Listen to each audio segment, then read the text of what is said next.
Bonjour tout le monde, on se retrouve aujourd'hui pour un bilan lecture. Donc, vous connaissez le principe, je vais vous parler d'un seul roman, mais bien en détail.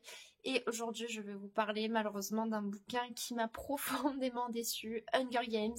Alors en français, le titre c'est Lever de soleil sur la moisson, il me semble. Moi, j'avais lu la version anglaise, donc la version VO. D'ailleurs, ceux qui me connaissent se disent tiens, on est un peu changé, on est un peu plus bas. Oui, parce que mon chat est sur le fauteuil et je vous avoue que j'ai pas envie de le bouger parce qu'il dort bien là, il est bien. Avant de vous donner mon avis, je vais quand même faire rapidement un petit résumé sur ce bouquin. Donc en fait, c'est un préquel puisque ça se passe avant la trilogie Hunger Games. Et là, plus précisément, ça se passe à l'époque, ou du moins pendant l'adolescence d'Haymitch, qui est dans la fameuse trilogie le mentor de Katniss et Peeta. Il est donc un ancien vainqueur des fameux Hunger Games, donc en lisant ce roman, je vous avoue que forcément, d'entrée de jeu, le suspense c'est pas non plus palpable et intense puisque on sait qui va gagner les jeux, donc bon. Mais quoi qu'il en soit, le but de ce roman c'est de suivre Haymitch, donc en tant qu'adolescent.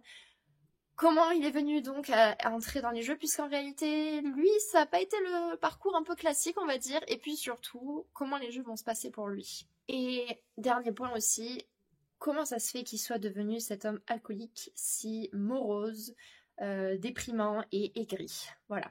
Mais je n'ai absolument pas aimé, et pourtant, si vous avez vu mes autres vidéos, je vous redirigerai dans le coin certaines de celles que j'ai déjà faites, parce que j'ai parlé déjà de toute la trilogie et de l'autre préquel qui était sorti, où on suit donc le président Snow dans son adolescence. Je les avais tous beaucoup, voire adorés, enfin vraiment beaucoup aimés ou adorés. J'ai même eu parfois des petits coups de cœur, et là ça a été l'énorme déception. Je regrette limite d'avoir lu ce roman, et pour moi il n'aurait... C'est vrai qu'il aurait jamais dû exister, mais presque. Je pourrais presque dire ça. Pour que ce soit assez cadré, je vais en fait aborder différents points, différents arguments de pourquoi j'ai pas aimé. Et le tout premier, qui est quand même un point extrêmement important, pour moi, c'est le fanservice. Parce que pour moi, on est clairement sur un roman de pur fanservice. Pour ceux qui ne savent pas trop ce que c'est le fanservice, très brièvement, c'est quand les créateurs d'un contenu, alors c'est souvent notamment dans les vidéos, dans les jeux vidéo ou par exemple les films et séries, mais ça existe aussi clairement dans la littérature, quand voilà le créateur de l'univers en question veut faire plaisir à ses fans et donc va mettre des éléments qui vont forcément leur plaire, donc par exemple l'apparition de certains personnages emblématiques, des relations qui se développent entre des personnages parce que les gens voulaient trop voir un tel et un tel se mettre ensemble, enfin voilà, ce genre de choses. Et pour moi, ce tome-là d'Hunger Games est en plein dedans, enfin on est vraiment dans ça, dans le sens où on a, mais alors j'ai jamais vu ça, 10 milliards de ce qu'on appelle le cinéma en fait des caméos, c'est-à-dire des apparitions de personnages. En fait, on a plein de figures emblématiques de l'univers d'Hunger Games que l'on rencontre par exemple à la base par rapport à l'ordre de parution des tomes, que nous à l'époque on a donc rencontré dans la trilogie Hunger Games et que là on revoit. Mais genre, il y en a tout le temps, tout le temps, tout le temps, tout le temps, tout le temps. Ou des références à des personnages, c'est-à-dire les parents de Katniss, de Peeta, etc. Voilà, tout le monde, c'est comme si en fait tout le monde de tout l'univers était dans ce tome. Vraiment, qu'on avait foutu quasiment tout le monde. Sauf que le problème c'est que je trouve que ça rend l'histoire beaucoup moins crédible. Et donc c'est pour ça que j'ai pas du tout aimé, parce que pour moi c'est juste pour faire plaisir aux fans, pour dire allez, vous aimez ce personnage, je vous le fous, je vous fais des références à lui et à lui. Et tout le monde est là genre oh mon dieu, je suis trop content. Sauf que moi, c'est pas du tout mon kiff, surtout en littérature. Je suis pas là pour ça. Si je veux voir ce genre de truc, au pire, oui, je regarde pour un film ou une série. Mais pas quand je lis un bouquin, en fait. Ça me dérange. Et donc, pour vous donner un exemple, alors quand c'est un peu du spoil, ce que je vais faire, c'est que par rapport au chapitre, vous verrez en bas, il y aura écrit spoil, pas spoil. Donc, à vous d'aller dans les parties non spoil. Mais donc, un premier spoil, c'est que, par exemple, en lien avec ce fanservice, qui fait que ça perd en crédibilité l'histoire, on a le fait que Président Snow, qui pourtant, on le connaît, hein, dès qu'il y a une menace, lui, qu'est-ce qu'il fait? Il élimine. Pas là, non. C'est-à-dire qu'il y a littéralement des rebelles qui laissent en vie, mais pourquoi? Parce qu'en fait, ces rebelles-là, on les retrouve plus tard, par rapport à l'ordre chronologique de l'histoire, on les retrouve dans la trilogie où il y a Katniss. Et donc, il faut qu'ils soient toujours en vie, parce que sinon, ça fait que la trilogie qui était écrite avant, du coup, ne marche plus, n'est plus valide. Et donc, l'auteur laisse en vie des personnages qui, normalement, ne devrait pas survivre, parce que je suis désolée, mais Snow, lui, quand il veut se débarrasser d'ennemis, il le fait proprement, et c'est-à-dire juste il meurt. Et là, c'est pas le cas. Donc par exemple, Beetee, alors je prononce comme ça, mais je sais pas du tout comment il faut prononcer, mais bref. Donc Beetee, qui clairement, je veux dire, Snow est pas con, il le sait, a aidé Haymitch à saboter la reine, reste en vie. Bon oui. Alors certains vont peut-être me dire, oui, mais déjà, Snow s'est déjà plus ou moins vengé de lui, mais bon, c'était quand même par rapport à autre chose, un autre acte qui a lieu avant ça, avant qu'à nouveau il tente une rébellion. Mais bref, son fils est condamné, il doit aller dans l'arène et il va se faire tuer, quoi.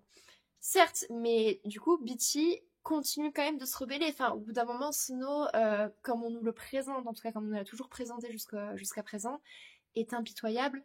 Donc non, il aurait dû le tuer. Même les autres, par exemple les mentors donc de Haymitch et des autres membres du district 12, on les laisse en vie, on les a torturés, mais on les laisse en vie. En fait, tout le monde est laissé en vie, voilà. Tout le monde est en vie, un peu, voilà, traumatisé, soi-disant, mais on les laisse en vie, quoi. Et du coup, ça fait que... bah, c'est pas crédible. Enfin, je trouve ça pas crédible du tout. Et je trouve que Snow, tout le long de cette histoire, a été détruit. En fait, la figure emblématique de Snow comme dictateur omnipotent, impitoyable, tout ce que vous voulez, a été juste brisée en mille morceaux.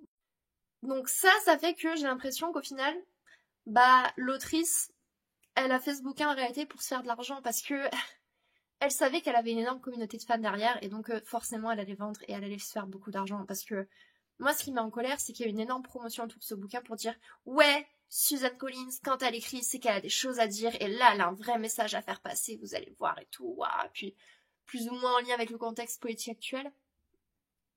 Que dalle.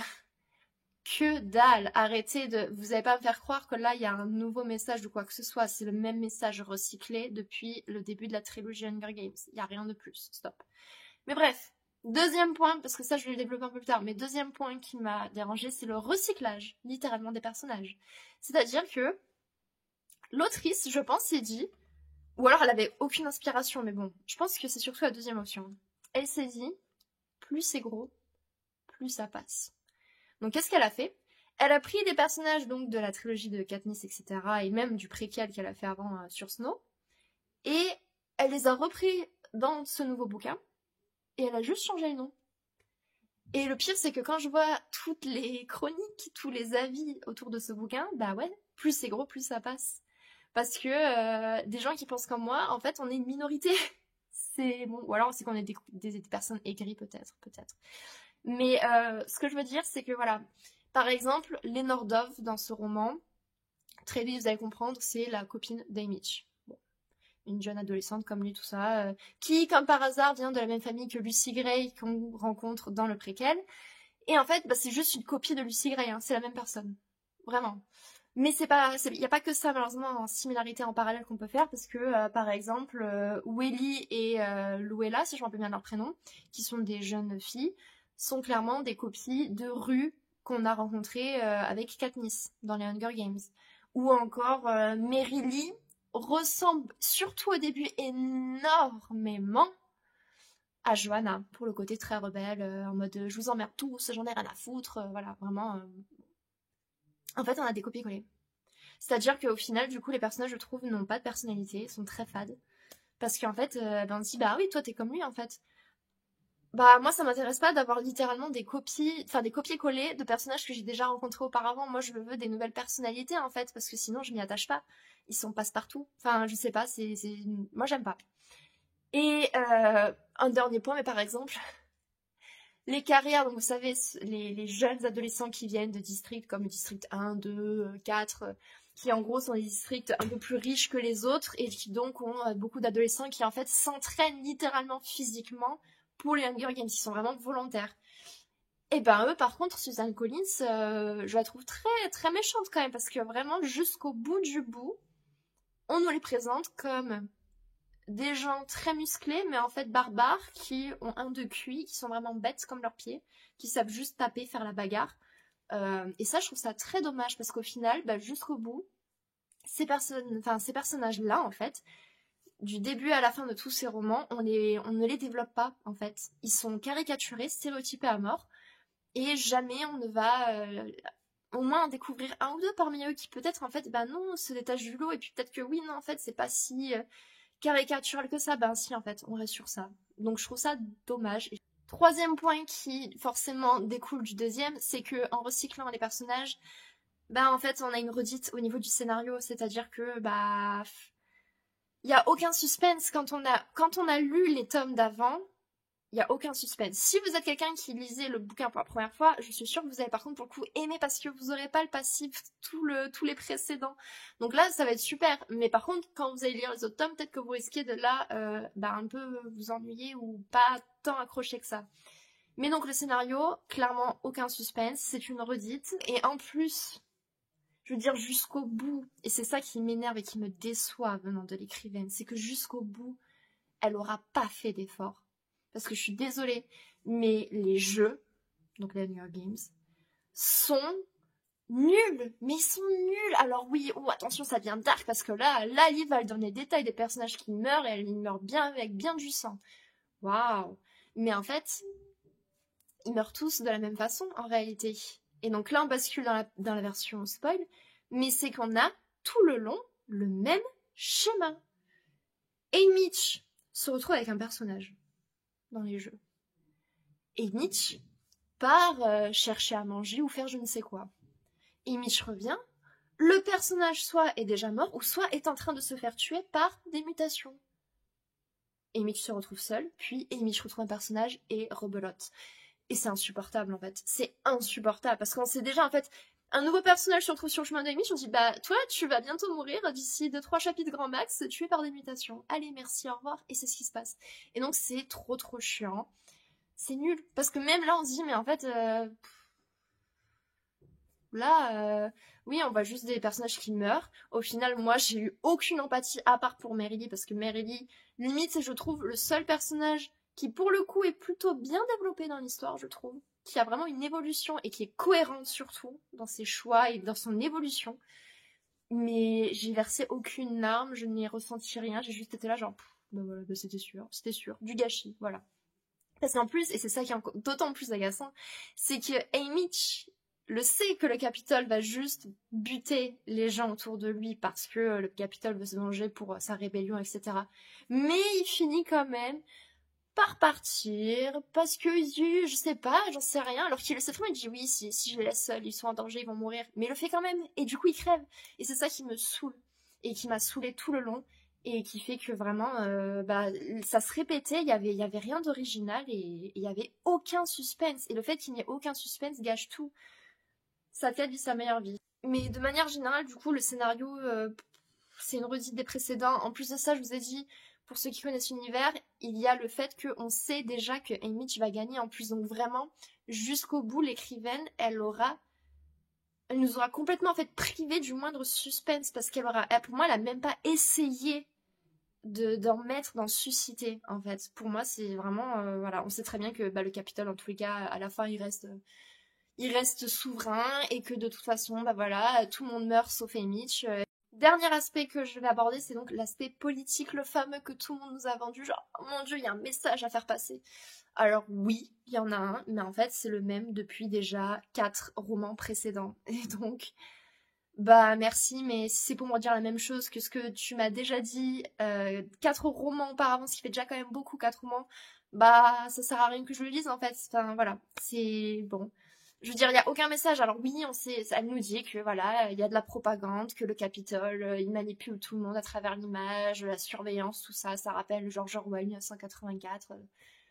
Tout le tralala, mais en fait, ça fait déjà un bail qu'on le sait et que tu nous le dis. Qu'est-ce que tu as à nous dire? Qu'est-ce que tu as à nous apporter ou à développer en plus? Moi, c'est ça que j'aurais aimé, c'est qu'il y ait, je sais pas, soit un nouveau message, un nouvel aspect développé, ou soit qu'on aille encore plus loin, qu'on approfondisse, parce que malgré tout, ça va, le message politique, il est pas non plus, enfin, je veux dire, ça reste un roman young adulte, c'est pas très très développé non plus, quoi.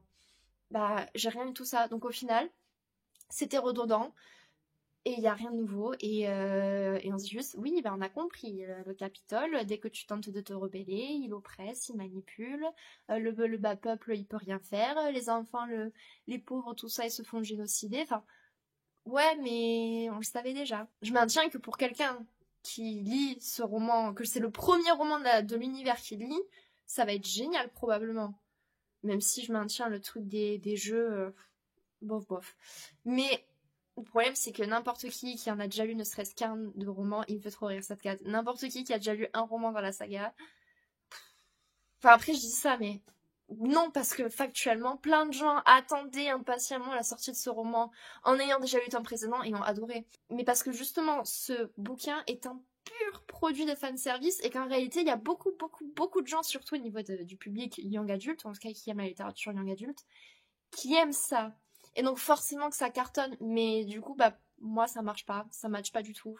Donc, je comprends pourquoi ça cartonne, parce que les gens adorent le fanservice, mais pour quelqu'un comme moi qui n'aime pas le fanservice, et qui en fait attend réellement, qui a vraiment des attentes en lisant un bouquin, en tout cas un minimum, bah ça passe pas, tout simplement. Je vais m'arrêter là pour mon avis parce que franchement j'ai dit l'essentiel, il n'y a pas plus à dire parce qu'en réalité, bah ce bouquin il dit pas grand chose et il développe rien en fait. Il y a vraiment, à part ce que je vous ai dit là, je vois pas de quoi d'autre parler. C'est vraiment, c'est vide, vide. Donc je vais m'arrêter là. J'espère que ceux qui ont lu ce roman, qui regardent la vidéo, ne vont pas non plus se vexer. C'est pas une insulte envers vous du tout. Si vous avez aimé le bouquin en réalité, tant mieux, parce que tout ce qui compte, c'est que vous appréciez votre lecture. Mais je voulais quand même faire cette vidéo pour expliquer pourquoi j'ai pas aimé, quels sont les points qui en réalité moi m'ont dérangé, en tout cas mes ressentis et mes impressions, et puis peut-être que justement ça parlera à certaines personnes qui se sont aussi un peu senties comme moi déçues en lisant ce bouquin, qui voilà, ils sont là, ils disent bah c'est tout, enfin d'accord, tout ça pour ça, je sais pas. En tout cas voilà, j'avais vraiment envie de faire cette vidéo et d'en parler pleinement, vraiment dans une seule vidéo de ce bouquin. N'hésitez pas dans les commentaires à réagir pour me dire justement si vous êtes d'accord ou pas avec moi, ou à contrario si vous avez quand même envie de lire ce bouquin, ou si ça vous a un peu malheureusement découragé, ou heureusement, parce que si vous avez un peu les mêmes goûts que moi, vaut mieux que vous ne lisez pas dans ce cas-là, parce que vous allez être déçus. On se retrouve bientôt donc pour une autre vidéo. En attendant, portez-vous bien et à très bientôt.